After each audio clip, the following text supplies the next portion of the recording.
Hey everyone, this is Relics, And I'm Nagatron. and we are watching 116th Windhund versus Lowriders 2 Electric Boogaloo in round 3 of the World of Tanks Classic League Season 1 on El Hallouf. So let's get it going. Alright, starting out here with wins.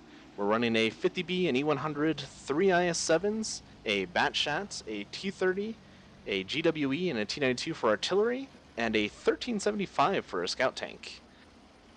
And it looks like they're already rushing straight down the middle here. Electric Boogaloo is running two IS-7s, two Mouse, two T-110, 261, a T-92, an Object 212, 50-2, and an M2 Light. So they dropped the traditional Tier 9 medium and exchanged it for their Tier 7 artillery and a Tier 2 scout, where I wonder what specific purpose they have for the M2 and why they wouldn't bring another Tier 8 artillery in, say, a T-1 Cunningham. Yeah, exactly. And it looks like they're going for the bull too, but I believe they're going to own it here from the Batchat. Wynn's still going across, trying to get up on that back hill. They're going to get flanked here by those IS-7s, though.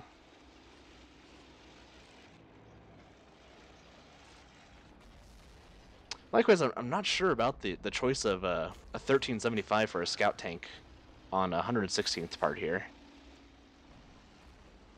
It seems like a similar thing where you run a 50-2 and a T1 Cunningham would have been a better setup and have a passive scout elsewhere.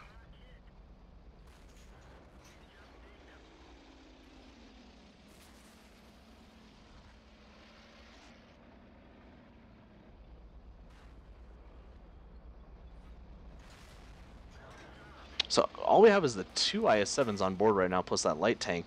What do you think the rest of their tanks are doing here?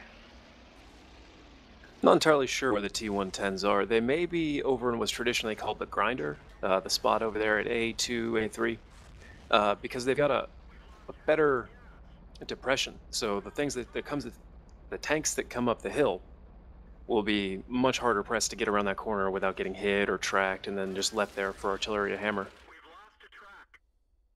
And I'm pretty sure FG has a good idea on where all of 116th tank here, since they're all in this South Valley.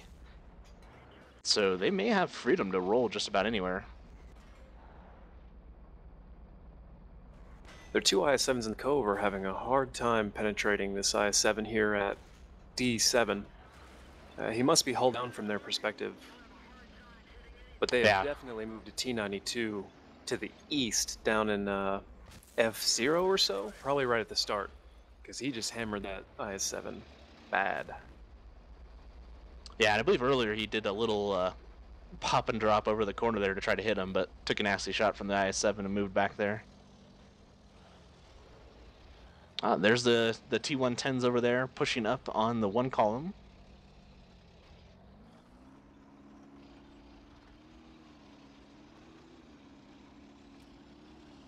And Wynn's going to have trouble doing too much here. All their tanks are pretty well committed except for the T-30, which is already pretty badly banged up in that E-100.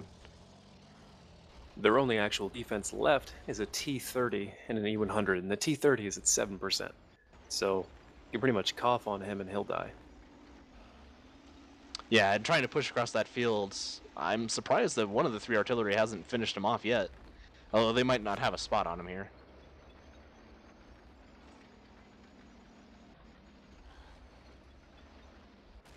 There's the two IS-7s that are left in the cove trying to make a push-up on that side, but they are cut off by a 50B.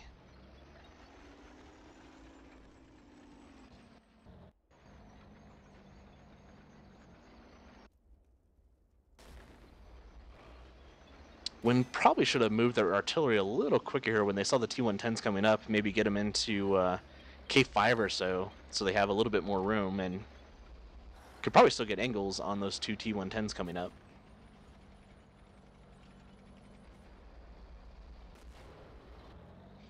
That 50-2 was sitting there to proximity light the T-30, give the 92 a chance to splash him out. He must either not be loaded or he's focusing on the E-100 now, because he hasn't fired on him yet. Yeah, that E-100's ass to the wind here all the way out. At the same time, though, guns are guns, and the T-30's gun is greater than most. So I would definitely waste the shot in some minds to just guarantee that he cannot shoot a single other person. But apparently the 50-2 is going to finish him off. That Glorious. little gun on that thing is a pain in the butt. If I remember correctly, it pens around 150, 140 with gold, which is pretty much any tank if you find the right angle. Yep, so all we have left is Wynn's artillery here, which is going down pretty quick at this point. I think they committed just a little bit too much to the middle there in that way. Or if they could have dug out those IS-7s and taken care of that, they'd have probably been in a lot better position to move up and get a quicker shot into that base. Maybe change the tide a little bit, take care of that artillery. But either way, great game, FG. Grats, and good fight, Wind.